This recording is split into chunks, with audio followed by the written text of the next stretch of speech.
Oh, hi listeners. I didn't see you there. It's your host, Dacia. You are about to hear my chat with Isaiah Bell and Chris Mayell, who are two Canadian tenors. They're going to walk me through the entirety of Benjamin Britten's opera, Albert Haring, which is kind of incredible.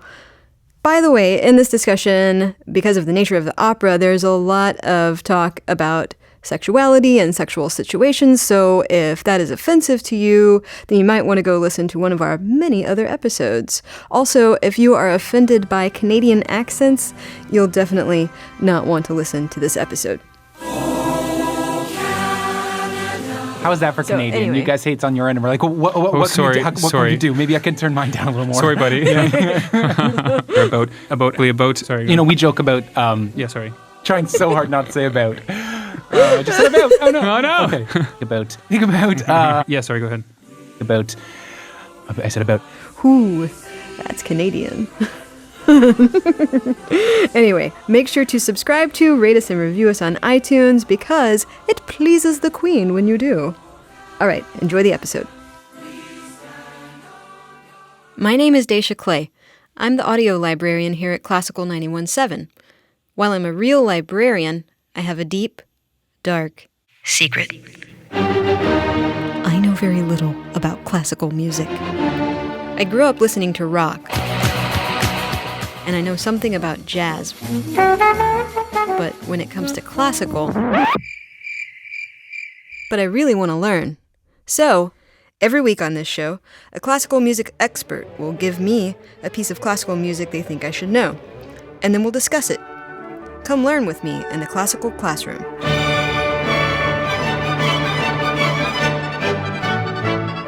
Hello, everyone, and welcome to the Classical Classroom. I'm Dacia Clay, and here with me today, all the way from this country I'm told is called Canada, are Isaiah Bell and Chris Mayell. They're the co-hosts of the Overthought podcast. It's a podcast that investigates the lives of classical singers.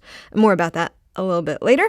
They're both Canadian tenors. Actually, I believe Isaiah is a Canadian American. Thank you so much. In the last season, Isaiah sang with operas and symphonies in France, Montreal, San Francisco, and Toronto. He's also a composer who's written 4 operas. Also, FYI, he's a ginger. Chris has performed all over Canada and China and in England as well. He's a champion of new work by Canadian composers. And for the record, he's a brunette. Guys, welcome to the show. Thank you so much for having us. We're extremely chuffed. Yeah, thanks, Dacia. This is great. So you guys are in Toronto, right? That's right. And just a little bit of information, our podcast, which we record many episodes of, this is the first time we've ever been recording in the same room because we were usually bi-coastal on the phone. Oh, really? Yeah, it's very disconcerting, but wonderful. Yeah, Isaiah lives in Victoria. I live in Toronto. Oh, okay. And yeah, tell us a little bit about your show. Like, how did it come to be? What's sort of the gist of it? Well, I think it sprang up from this idea that, Isaiah and I have very similar voices, so we would often be cast for the same character, which means that we don't really get to see each other in any opera productions that we do. So part of the show was because I just wanted to talk with Isaiah more in the week. Well, the amazing thing is we realized we were so similar when we first met, when we were double cast as Albert Haring. Right. Oh, you were double cast. Yeah. What does that mean? 2 different casts, like on Monday, the cast A performs the role, and on Tuesday, the cast B performs the role. Yeah, totally. Especially in young artist programs or programs for students. Yeah. And so it's to be able to get more people the opportunity to sing their parts. I see. And so you guys basically just wanted to chat more, and then you were like, these chats are so great that everyone should hear them. Exactly.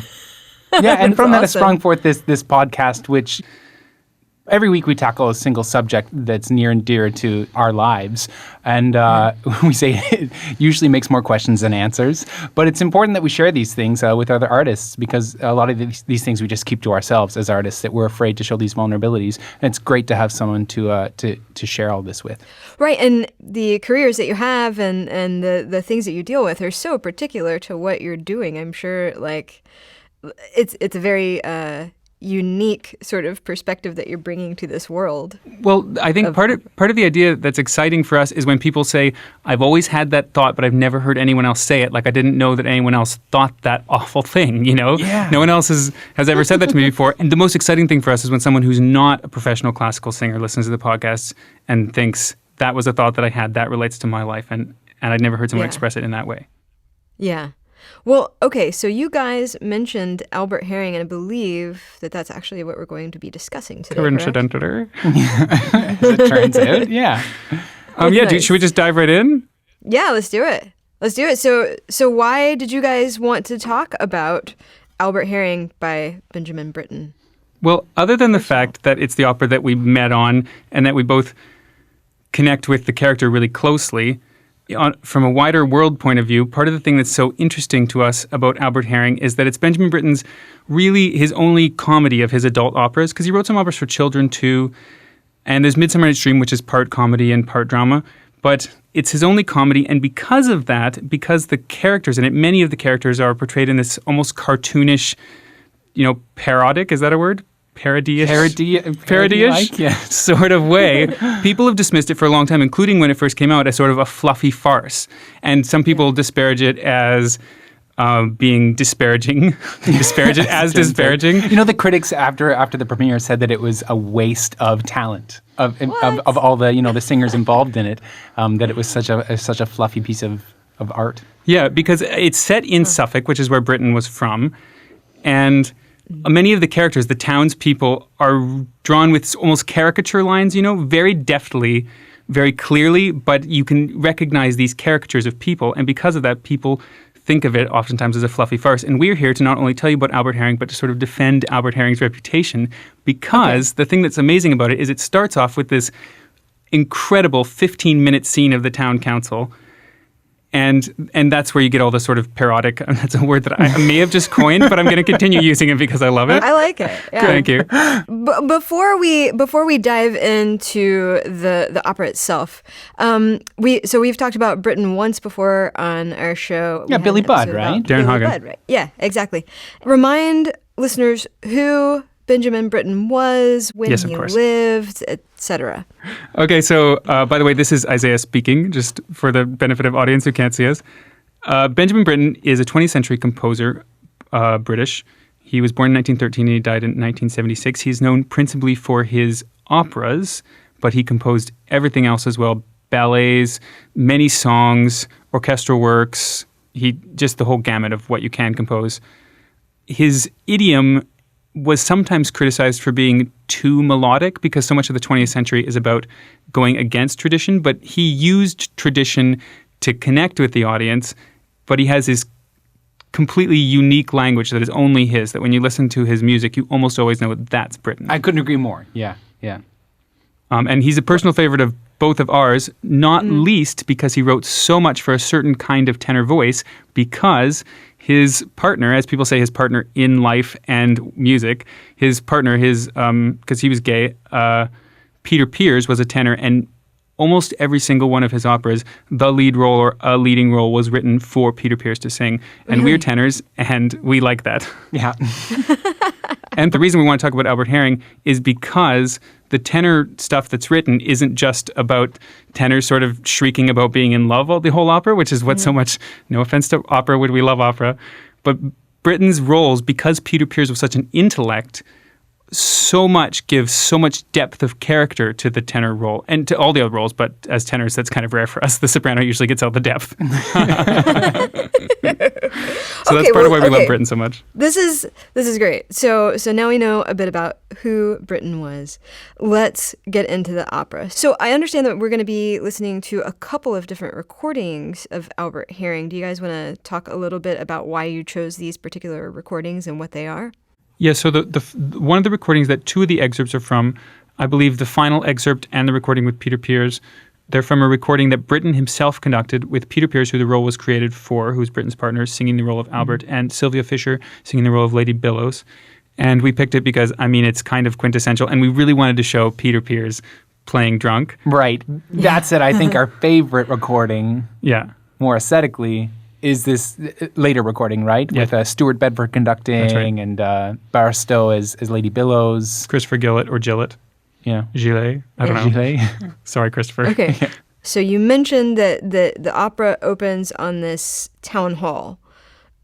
Should we hear some of that and then talk about it? Well, the terrible thing, Dacia, is that there's so many excerpts from this opera that we want to play, and this amazing first scene, we only selected one selection just to show you the sort of boisterous, colorful mood that he gives you, because there's so much else we want to play. Right, but Isaiah, it is so hard, isn't it? So, Dacia, you got to listen to the whole thing when this is all done. Okay, so maybe we can just give a slight lead into this excerpt before we. Okay, so what happens is, in this town, every May, they select a May queen who's this virtuous, virginal girl. But in this hilarious opening scene, they list every girl in town and find something wrong with every single one. And some of them are she was found in a barn late one night with Tom O'Dare. But Chris, what? But then, one Sunday she went for a trip with her cousin from Kent in a dog cart.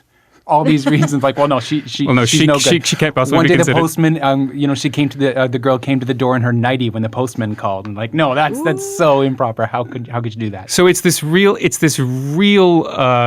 what's the word, burlesque kind of these really stuffy, uptight people, and they use these amazing words to describe the filth of the Loxford girls, it's everything stinks of sensual shame, and Loxford, which is the town that they live in, is a sty the female sex has soiled. Oh, it's so it's just and it's awful and it's misogynistic, but it is this parody kind of, and it's the first part of the opera, and so throughout all this they can't find a girl and they're dispirited until one of them suggests, well, has anyone ever heard of a king of the May? And which is this? So this is Chris. This King of the May ends up being Albert. So Albert is this character that is. He's a grocer's lad. Right, exactly. And his father's passed away, so it's his mother who is sort of keeping him in the store and keeping him sort of all these things, virtuous and chaste, but by default. Exactly. He hasn't had a chance to really find himself or really express that. But we don't know that yet. No. All we know is that Albert Haring is this, they say, he's keen as Coleman's mustard, and he never kicks up rough as most boys do. Right, a bit simple, but he has excellent decorum. So finally they agree that this is the way to go, because there's no other choice. It's by default. So this excerpt is them celebrating what's going to be the King of the May. They all decide this isn't a problem. This is actually a great opportunity. And it's this amazing theme that shows you exactly the bright neon colors that the townspeople are painted in when she's saying that'll teach the girls a lesson to have a May King. Yeah, I love it. Okay. Everyone in this, Isaiah's already sort of said they're cartoony, but everyone's on their own little channel here. So Bud the cop is just talking about the things that need to be taken care of for we're going to have the police out in force. And everyone has their own little idea of what having Albert as the May King is going to be. And it's all holding up virtue as this amazing answer to everything. So there's sort of caricaturizing not only virtue itself, but these sort of townspeople roles that they're yes, and this is why we want to defend Albert Haring, is because it's so brilliantly painted at the beginning. These townspeople get the impression that the opera is just a buffoonery. It's just a farce. The school teacher's this prim. She comes in one of her first lines is saying, "Oh, that hedge of rosemary is humming with bumblebees," and she's just so thrilled about it. Yeah.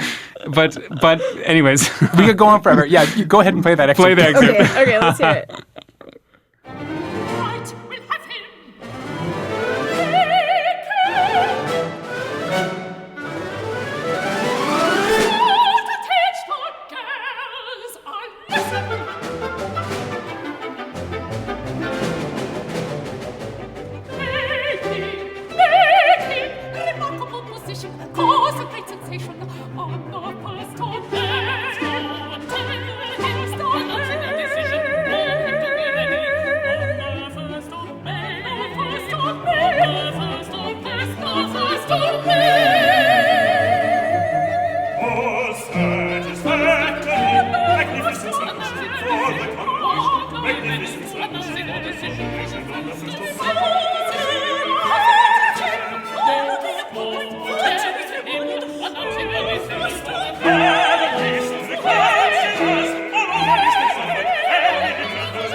So funny. Wow. So they're all kind of, it's interesting how he's written this, where they're all sort of off in their own little worlds. Totally, exactly. Talking about what it means to them. And what we didn't say, which is a total omission, is that this opera could be called Lady Billows, because this woman, this autocrat, this pompous, Lady Billows is a perfect name for it, is the one who suggested all this. She's putting up a prize of she was the one you first heard that extremely, Josephine Barstow, this amazing British soprano singing it. But she's this pompous, billowy character, and she's putting up 25 pounds as a reward for this virtuous person.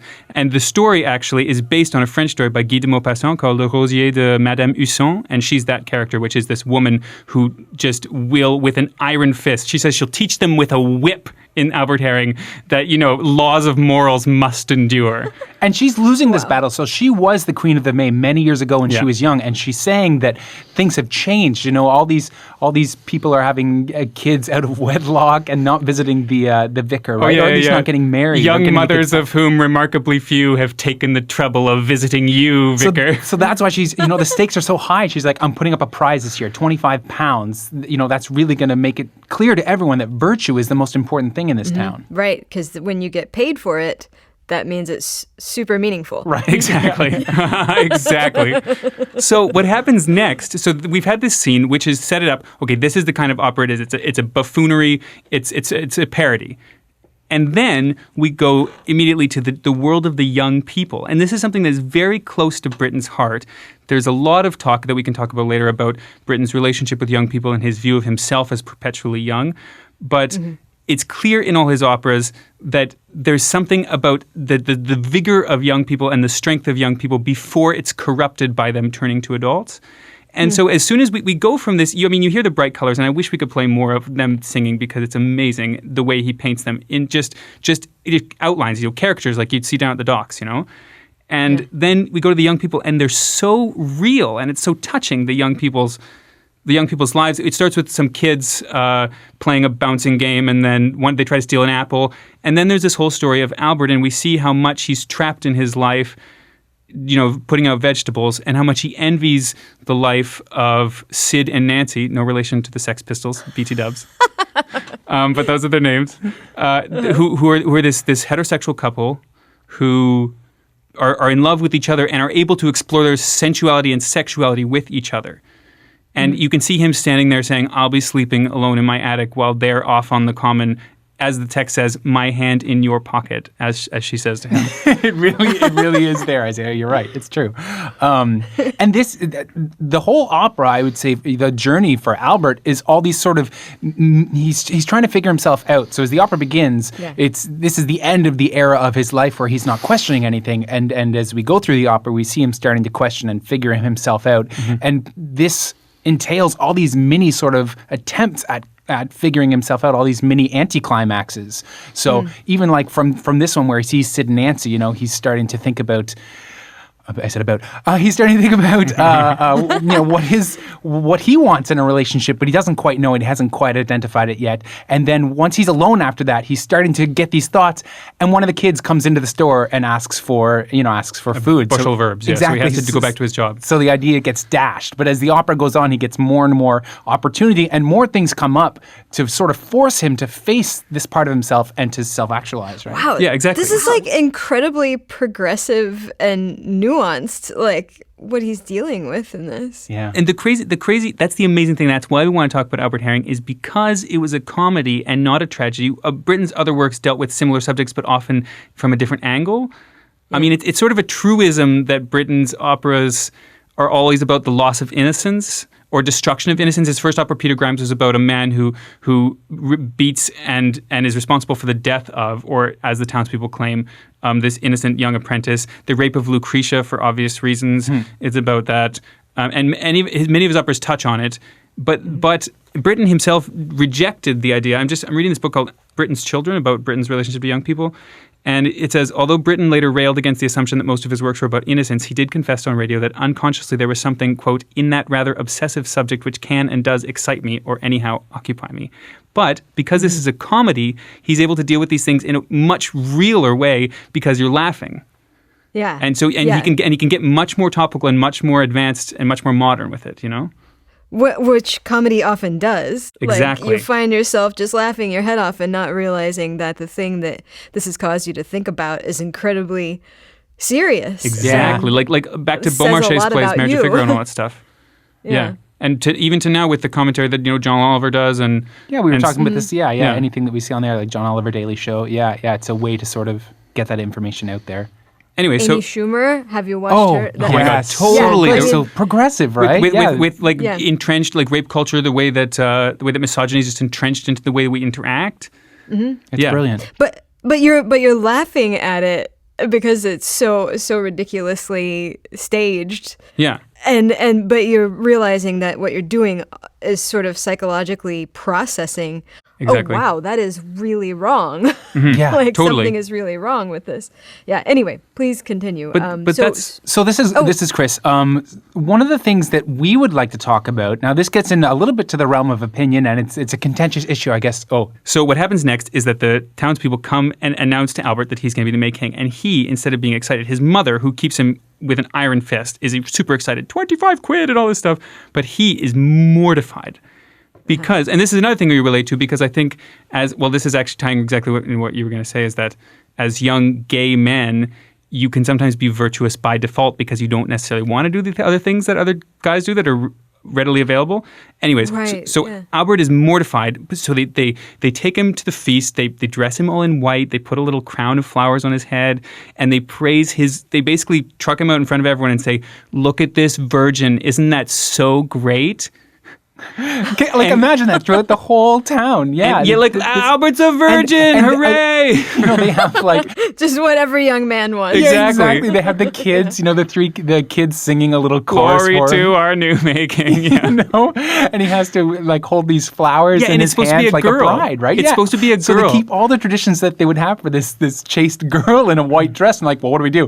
White suit. We'll put him in a white suit. So it's the ultimate humiliation. And his friends Sid and Nancy, who are these sexually actualized already people who are painted. We're going to play an excerpt just in a minute. Their music, which is some of the most beautiful music in the entire show, because it's this really honest, sensual music that's such a contrast to that bouncy music you heard earlier. But so they slip some rum into his lemonade to sort of just push him along the way. We would love to see Albert burst away from this. We realize how humiliating it is. And so there's 3 excerpts in a row that we want to play now, and I'm not sure we can talk over them too. So the first one is Albert coming home after the feast, and he's still a bit excited by the feast because he doesn't know why he's so excited. He didn't know there was rum in the lemonade. And you have to understand, so the plan with Sid and Nancy was just to give him just a little bit of rum to loosen him up. It was a benevolent act. But Albert gets hiccups in the middle of the feast. And so everyone says, drink more lemonade, drink more lemonade. So he downs 2 glasses of this lemonade. Or he downs the whole glass of lemonade with rum in it and gets maybe a little bit too drunk. As we're seeing. Yeah. And the reason we wanted to play this next excerpt was because Albert can also be a comedic character in addition to having this very serious core to his being, which is kind of the center drum of the opera, which is his struggle to realize himself, But he comes home, and this recording is Peter Pears, who was Benjamin Britten's partner in life and music, as we all say, who created the role of Albert. And his depiction of Albert's drunkenness, in addition to the way that Britten wrote it, is just so perfect. And also, maybe this is the point to say, okay, so the thing is, Albert Haring is not ostensibly a gay opera. There's no mention of the fact that Albert might be gay or not. But you couldn't write about that in 1947, and there's been a lot of scholarship that sort of implies that the omissions speak more strongly than any words that are in it. Right. And to be fair and balanced, there's enough scholarship out there that says this is all, what would they say, codswallop or something like that. There is nothing to this, right? But we see so many things here. And we admit fully that we're biased. We're totally biased. And having played the role and played it from our own angle. But one of the things is in this excerpt, you can hear him singing really lyrically Swan Vestas while he's calling for the matches because he can't find the matches. And some research has shown that Swan Vestas were they're a brand of match that was a code in nocturnal gay cruising circles. And also he says such things. Isn't it? And some people say, oh, that's digging too deep and all this stuff. But in addition to the other stuff that we'll explain later, it kind of makes sense. And also he says, open your mouth, shut your eyes, strike your match for a nice surprise, which is whatever. That's neither here nor there. But anyways, but just let's listen to Peter Pears being drunk, which is amazing. It's written, the drunkenness is written in an incredible way that only Britten could do. And Peter Pears' description of it is just perfect. Yeah.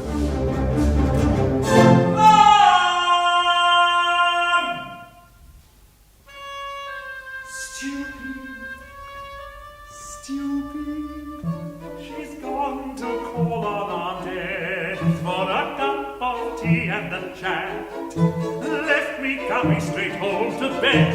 But I'm blowed if I'm ready for that.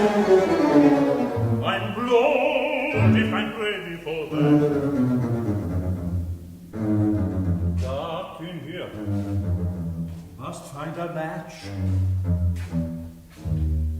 And after that, we'll light the gas with enormous care not to break the mantle, set fire to the shop, or cause a scandal. Matches. Matches.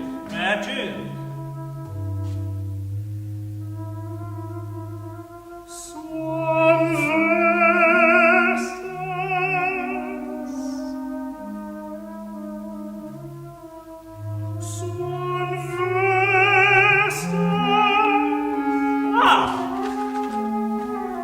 that's the jack.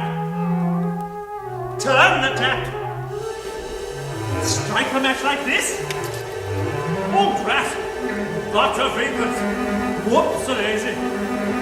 Open your mouth, shut your eyes, strike a match for a nice surprise. And then that happens. Wow. You know, I noticed that the orchestration in that, it kind of reminds me a little bit of Rite of Spring. I don't know if that's on purpose or if I'm... Oh, yeah, can you I the could see bassoon that. figure Yeah, there, right? totally, the Yeah. bassoon. Yeah. It should be mentioned really quickly, I think, Isaiah, you'll agree, that this is an incredibly difficult opera to sing and to play. It really stretches every player and singer Totally. to their limits. Oh, this is the thing we should mention briefly, is that this was supposed to be a companion piece to The Rape of Lucretia. They're both written for an orchestra, a chamber orchestra of only 13 players, so all soloists, basically, winds and a harp and percussion and stuff. And they were meant to tour together because he wanted to make opera more accessible for like different areas that couldn't, like not big opera houses. And so the orchestral colors are very interesting. And Stravinsky did that too in The Rite of Spring, where he highlighted the bassoon as a solo color, and that's something that really wasn't done in that same way before. But you can hear it's amazing because it is difficult, but when you hear it done right, it just sounds like someone being drunk. But it's all notated, it's all written. It's part of Britten's genius. Oh, wow. So all of those little nuances of how he's going matches. Yeah, matches. Like Britten knows how to write it so that when you do it right, it sounds drunk. And of course, you add your own interpretation too. Right, exactly. Yeah. It takes an incredible amount of time to learn this scene. I'm sure you'll agree, Isaiah. Yeah, totally. And, Still haven't got it right. we still spend times off stage, little sessions of trying to figure this role out together. Yeah. Because like you say, once you get it, it just fits as a puzzle piece. Yeah. And then after a lot of hard work, it's sort of, if you do it right, then like you say, it speaks for itself. And then you never forget it. Some operas like a Rossini opera, or if I've sung a Bach piece, right? Like 3 years later, I couldn't do it from memory. But Britten, for all the work you have to put into it, I will never forget that role. Totally. Yeah. 1, 2, 3, 1, 2. So this is Isaiah, by the way. I haven't been saying that enough. So what happens next is that he's drunk, and then he hears Sid, his friend, whistling outside the window for Nancy to come down so that they can go have a clandestine meeting in the woods or whatever. Right, and sorry to interrupt you, Isaiah, but the whistling is also part of, theoretically, maybe like part of this gay culture again, right? The whistling as a sort of, there are certain whistles. The codes, like the handkerchief in one pocket, the earring in one ear, like all these codes that, like if you make this whistle, like I know this whistle, so I'm part of the club, so I'm safe or whatever. Anyways, but Sid, ostensibly it set it up as Sid whistling for Nancy, but then after Sid and Nancy leave at the end of the scene, when Albert is deciding what is he going to do, is he going to make a break for it or not, you hear another whistle, and although it's already tied to Sid's whistling, Sid's gone. And so there's this, and so if you look at it, anyways, but that could be reading too much into it, but that's how I see it. Anyways, so what happens next is Albert's drunk, but then he hears Sid's whistling, but then he hears Sid whistling, and he overhears this conversation between Sid and Nancy, and we're not going to play the first part, but it's them sort of saying, "Oh, poor Albert, the poor sucker," they parading him around like the village idiot, is what Nancy says. Like, I just feel so bad for him. And then Sid says, "Well, heaven helps those who help themselves. He's got to do it himself. He'll sow his own wild oats," and all this stuff. And I love this part. I was talking to Isaiah about this earlier. Just as this excerpt starts, I believe where we're starting, it's just after Sid says, "Heaven helps those who help themselves. I think that's a big moment for Albert, who's sort of like peeking in on them, watching them. There's this chord that's going to start this excerpt that I just find absolutely chilling. Some could say that it's related to Nancy, who's saying it's awfully cold out, but I think it's this moment of some barrier within Albert sort of shattering, that he's realizing, I have no choice. Suddenly facing all of this stuff, and it's like that top of the roller coaster, you know. And it just he's sort of realizing his own responsibility in this. Yes, exactly. He's the only one who can do it. Exactly, it's his own, and we're going to get to that in later excerpts. But he's the only one that can take this journey, and that's the amazing part of this guy, and that's why it's so, I think, easy to love Albert and really feel for him, because the whole opera, the whole town and everything is set up so that he has no real role model for the journey that he needs to take, and he has to figure out how to take that journey on his own. Exactly. I see, and that's when he leaves Tatooine and decides to go with everyone. Nice tie-in. Okay, so this next excerpt is, I think, one of the most beautiful parts of the opera. It's just this very honest, very sensual duet between Sid and Nancy, saying time is against us as young people. We must seize the pleasures that we have when we have them. And this is the reason that I strongly disagree with this thing that's been asserted again and again about it being just a sort of a meaningless farce, Albert Haring, is that the old people are farcical so that it highlights how real and how uncorrupted in terms of their honesty and their integrity to themselves the young people are, which is this duet. It's just so unbridled. I just want to say, I mean, you'll hear it, but you can feel the sort of sexual energy in this music. I mean, there's this glissando in the strings, which is pretty easy to read into, but also this driving, it's like heavy breathing almost. It's so raw. And Sid, the baritone, and when he says, kiss me, and he says just the way he says her name, Nancy, it's this great Canadian baritone, Gerald Finlay singing Sid in this recording. And anyways, you'll hear it. Okay. Needn't be frightened with me.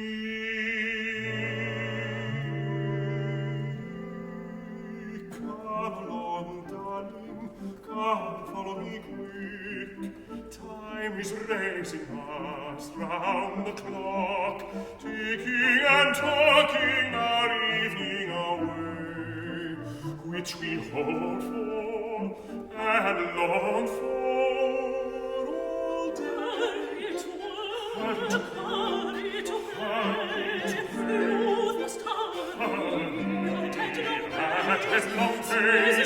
Squeezing and squeezing the pleasures of life. Cheerful,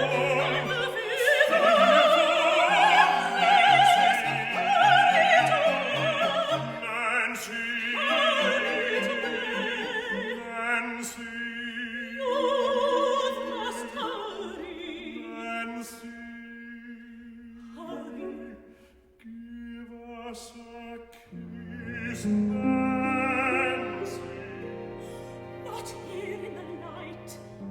Kiss me. Windows have eyes.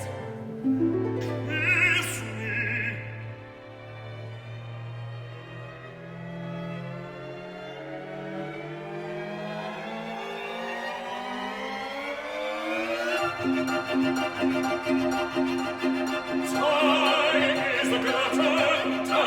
What we didn't mention is that when he says "give us a kiss, Nancy," I believe it's right there. Is Britten uses the Tristan chord, the famous Tristan chord from Tristan and Isolda, which is this that represents sort of that love that they find in the love potion and their special love that they share at night, and it's this amazing illusion. I don't know, but you can hear just like the real, honest, and the urgency of young physical love, Exactly, and it's unbridled. It's and you can hear her pulling back and saying, no, people will say this, people will say that, because the town is so constricting, and then they finally just give into it, and it's this beautiful release of emotion, and there's no way that you can say this is just some fluffy piece that doesn't matter, Yeah. It's I love that crescendo, and I love the line where she said, "Windows have eyes." Totally. That's so great. So great. Because we've both been to Oldborough. Chris has performed, by the way, I should mention because he won't. Chris has performed Albert Haring at the Oldborough Festival, which is the festival that Brittens set up in England, in his home area of Suffolk, where in his home, hometown of Ulborough, where he lived until he died. With the conductor of this recording. Stuart Bedford, yeah.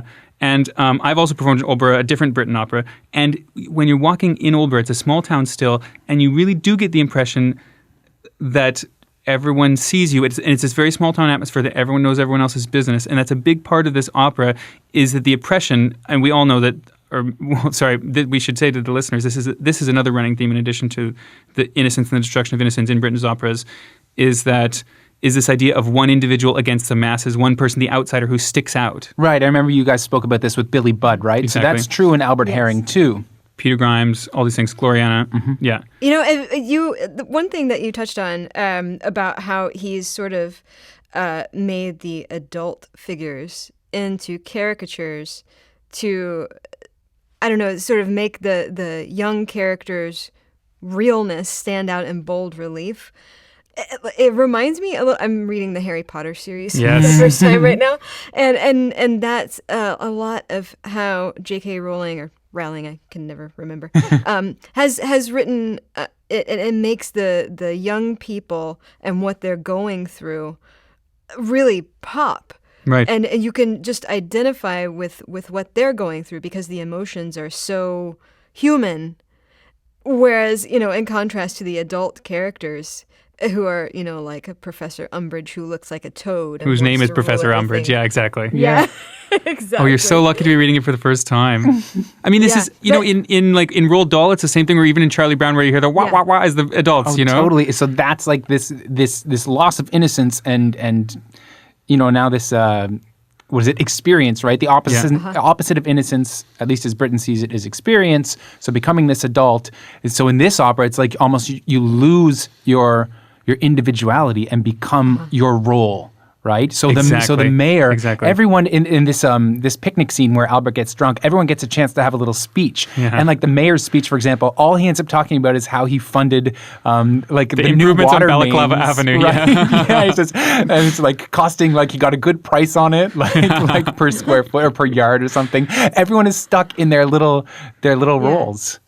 Well, and it's an interesting literary tool or trope. This sort of making the adult characters out to be these sort of flat, two-dimensional, sort of caricatures, while the young people actually are they're evolving and growing, because ultimately the young people are going to grow into adults. It works really well, obviously, like writers have used it over and over again, but I mean, ultimately, you're observing the growth of a young character.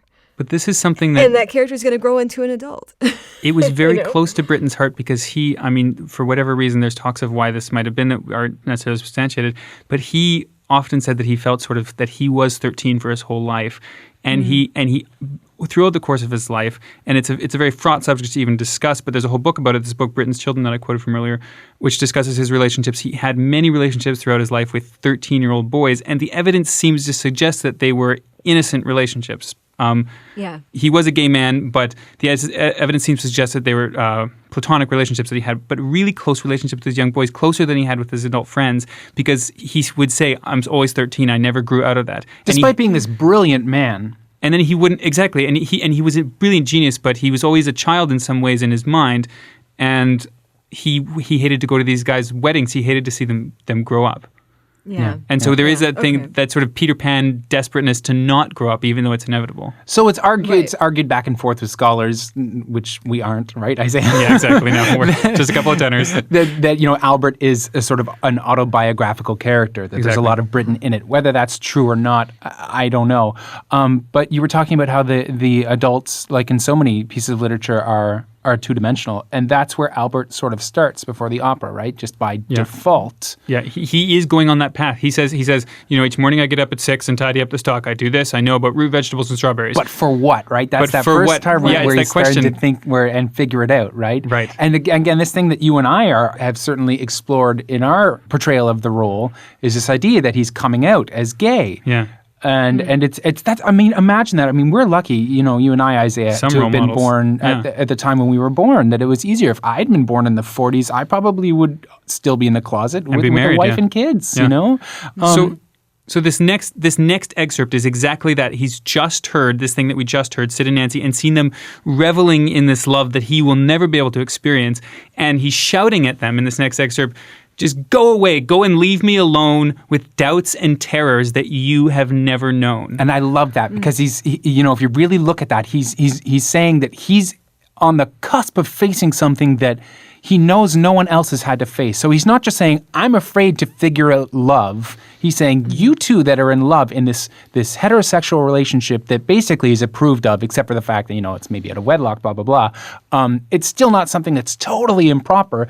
He's starting to know, we think, that that's something that he's about to face. Yeah, and whether this is autobiographical or not, I mean, it's clear Britten was not a simple country boy. He was an upper middle class public school in the British sense boy whose mother, like Albert's mother, this is where the parallel is, was very domineering and would say, okay, you're going out to play at this time, you're coming home to practice at this time. She wanted him to be the fourth B, like Bach, Beethoven, Brahms, and Britten. And in a way he is. But what's happening in this scene has a really striking parallel with Britten's life, which it wasn't until his mother died when he was 23 that he could actually come to terms with his own homosexuality.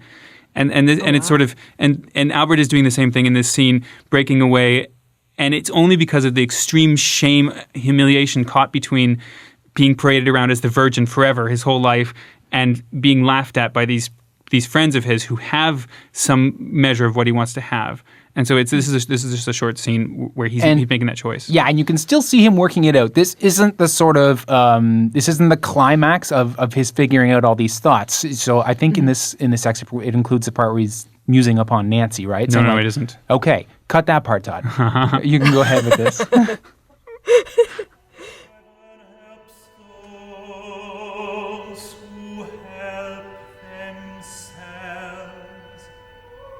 That's Nancy and Sid in the background still singing their duet. That's really haunting sounding. Help myself. Oh, go away and leave me here alone with doubts and terrors you have never known. Enjoy your evening as you will. Kiss and hug your fill. Embrace until the stars spin round like gathering wheels against the rainbow-colored hills. Then hurry home at dawn, proud of what you've done. Smile, smile, smile to think I slept alone. Nancy pities me, Sid loves others snigger at my simplicity. Offer me Oh God, it's so heartbreaking. I mean, as having sung this role in, I don't know if anyone's talked about this on the show before, but when you're singing an emotional role that you connect to really closely, there's something that you have to do where you have to have experienced the emotion beforehand. So in the show, you can't go all the way with the emotion because you will not be able to sing or perform it. And it will be inward instead of telling the other people about it. And in rehearsals for this, I just remember feeling so keenly this feeling of being, when you're a young gay person, especially coming from a small town, you have no friends that are gay, you have no role models, you don't know if it is a thing that can happen. This feeling of that he says of watching other people, enjoy your evening and just laugh at me who will be sleeping alone like always, and knowing that I'll never be able to experience that thing that you have, that beautiful connection, it really resonates. And I think that's part of what's amazing about this, and part of which does support the gay reading is, of course, I mean, it can speak to other people who feel alone and who feel like others are enjoying life. Sure, yeah. But it's like he's seeing this change coming, and this is probably stretching it, but it's like the stages of mourning something. He's in the anger stage now of this transition of finding himself. So he's now because he's gone through all these things. Now he's lashing out at Sid and Nancy and everyone, and he's saying, Mrs. Haring's, everyone sees me as a joke. Mrs. Haring's guinea pig, Mrs. Haring's tilly pig, Mrs. Haring's prig. Yeah. And then again he still hasn't figured out. He's like, but what do I do? But how? Yeah. How will I do this thing that everyone does, which is break out and become themselves when I can't? And eventually, he's ranting to himself at the end of the scene, and he slaps his thigh in anger or something, and he feels the jingle of these 25 sovereigns that are in this purse of otter skin that Lady Billows' father, she shot the brood in 76 or whatever. Hilarious townsfolk stuff. And he realizes, hey, I can use this money to go do whatever I want. He's just got a bit of liquid courage in him still from the rum. And so he runs off. This is the point actually where after Sid and Nancy have gone up the hill, we hear another whistle. But even though we know Sid's already gone, and he's like, what's that whistle? And so he goes off after it. And the next morning, everyone's running around in a panic because Albert, the May King, they can't find him. And there's all these scenes, people wondering what's going on, more hilarious townspeople pastiche stuff. I wish we had more time to play it because it's just amazing. It's all perfectly written. But they find his crown of flowers, the crown of orange blossoms, found on the road to Campsie Ad, crushed by a cart. It's so good. And this amazing moment happens. Chris, do you want to talk about this moment? That's the next excerpt, and final excerpt. Yeah. So this moment, this little spot in the opera has been criticized, or was criticized at the time, for being maybe a little bit too much of this dramatic counterweight in the opera, that it was too much of a counterweight, that for a few moments, if you only heard this as an excerpt on its own, you'd think, wow, it's incredibly deep, complex, moving stuff. It's this threnody that they're all, mourning his loss. And again, we still stay in this mode where everyone is mourning his loss in their own ways and sort of on their own channels. Isaiah and I have both had this experience of, because, at this point, we're off on our bender, or it's the morning after, we're on our way back. So in the rehearsal hall, we would just be sitting at the side watching this happen, being staged or practiced or whatever. I remember times being so moved by this and thinking, wow, I'm so fortunate to be, privy to this. It's such moving music. And you have these, is it 9 people, 8 people, 9 people on stage, working together to create this astounding music. And it's just me hearing this. What a shame. What a waste. It's wasted on me. I wish the audience could hear this. Yeah. Well, let's hear it. Sure. Yeah, please.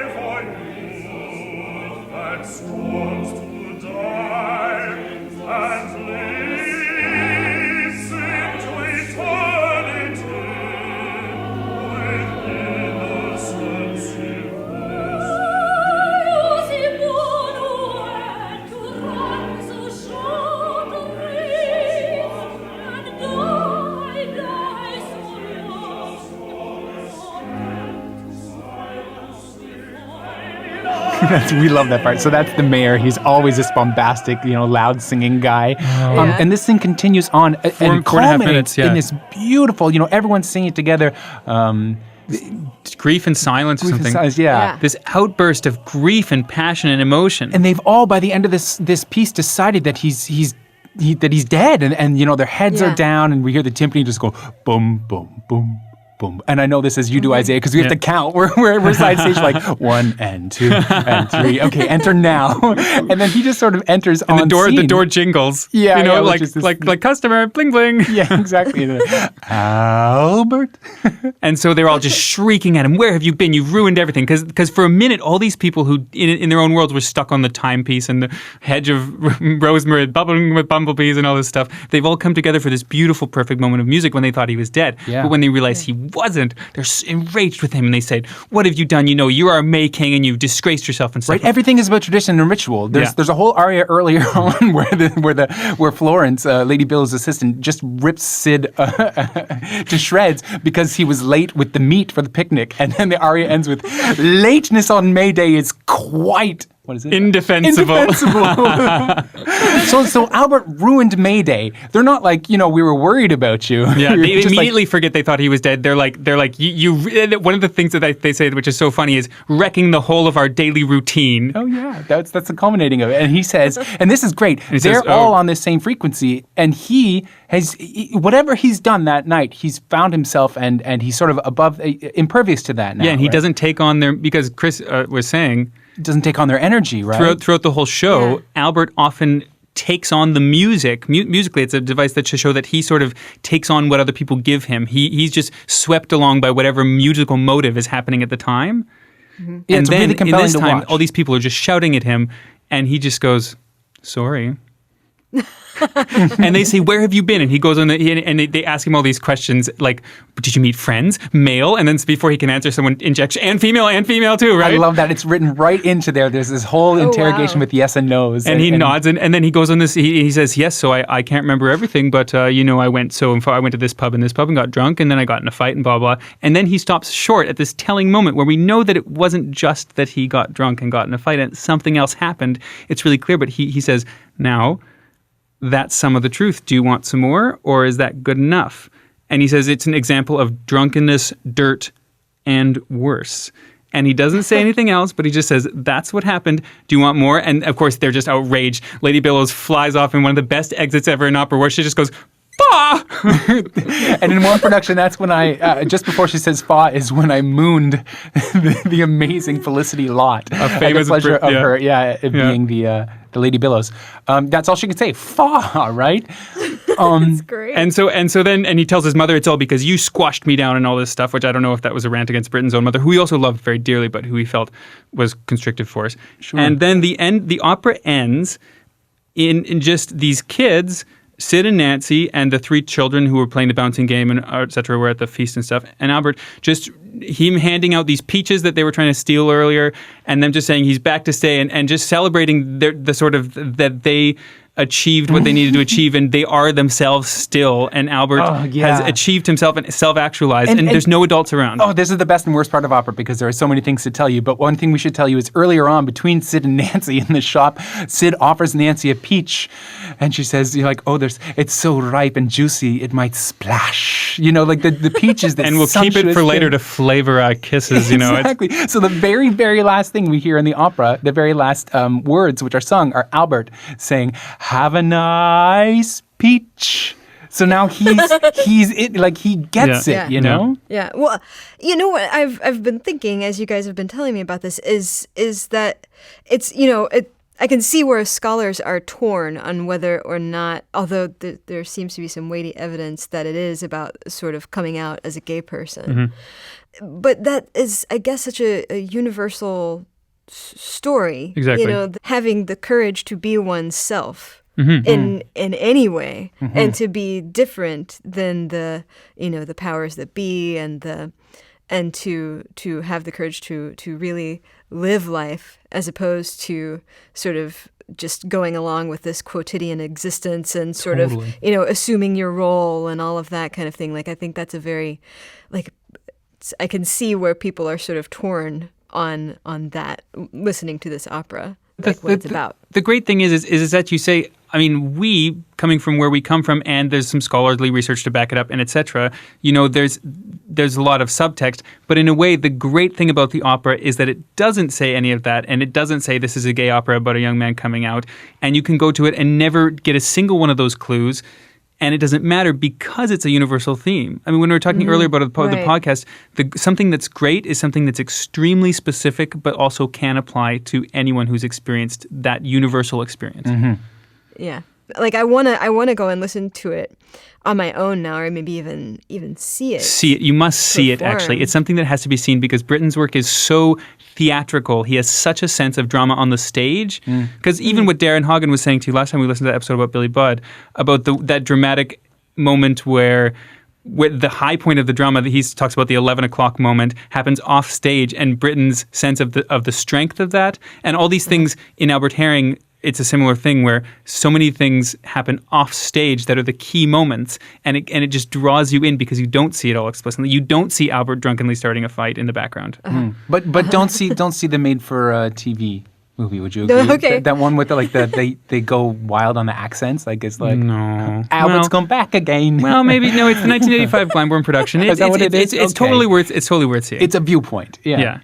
All I wanted to say about this is just that basically the closing remarks is that we want people to realize that this is both a comedy, but like The Marriage of Figaro or Ariadne of Naxos or any great comedy in opera, it's a comedy that has a core of truth to it, and that because it parallels Britten's own struggle for self-actualization or not, but it still spoke to us really deeply in a way that many operas haven't been able to connect with our personal experience because they're about sort of more generalized, more universalized themes. Yeah, what a pleasure to get to do this role and really feel like we're drawing on ourselves. And this should be what modern opera is about, I think. And opera should be about that. It should be about connecting with people now. So Right. It should be about modern stories. And, and really good literature, really good opera is still about very modern stories because those themes continue to be universal over the ages. But this is, this has even contemporary and modern elements in it that make it very accessible, I think. Well, yeah, I'm always going on about this on the podcast, but right now I'm obsessed with Japanese poetry from the 9th to 11th centuries. But the amazing thing about some of this poetry is that you can read it and it was as if you wrote it last night when you were sad. You said it made you so sad, but these people have been dead for thousands of years. Yeah, and it's just so real. Any great thing, it's just these feelings feel so modern, but it could be written anytime by a person in any culture, and it can relate to you, and that's the mark of great art.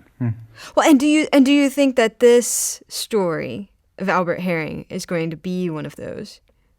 But where people read it, centuries later, listen to it centuries later. I hope so. It's an interesting, I often wonder if the English, this town in Suffolk, if that aspect of it is lost on people that may not, know English culture. It's hard for us to say as Canadians being, part of the Commonwealth that we're sort of still in on all of that. I don't know. But it has, as you say, the elements at the base of it, this person struggling to find themselves, this outsider trying to become themselves in the face of all these people telling them opposite, I think that's always going to be a thing, right? Well, for me, I mean, it has been criticized as being parochial and all those what do you call stereotypes.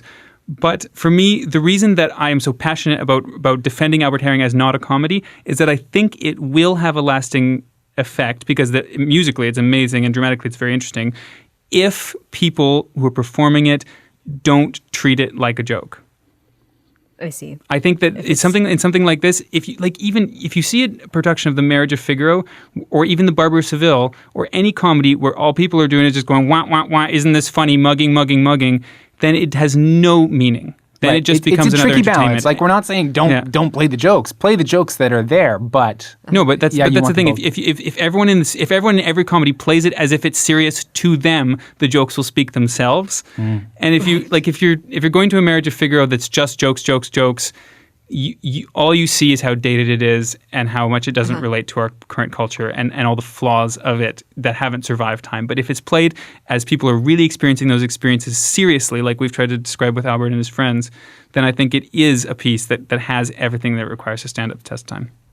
Yeah, because what makes Ron Swanson in Parks and Rec funny is that he plays that role so straight. Deadpan. Yeah. Takes himself totally seriously. Isaiah Bell and Chris Mayell, thanks so much for being on the Classical Classroom. This has been great. Oh, thanks. We had such a good time. Thank you. We're so stoked to be able to talk about this. We love it. Thank you. And by the way, we should tell people how they can find your podcast. It's sure. So it's called Overthought. So in the iTunes store, you can just search for Overthought and it'll pop up. And our website is overthoughtpodcast.com. And there are easy links there to subscribe in many ways. Yeah, awesome. All right, thanks, guys. Thanks, Dacia. All right, everybody, that does it for this episode of Classical Classroom. For more Classroom, go to houstonpublicmedia.org/classroom. You can find us all over the social media, the Twitter, the Tumblr, YouTube, SoundCloud, Snapchat.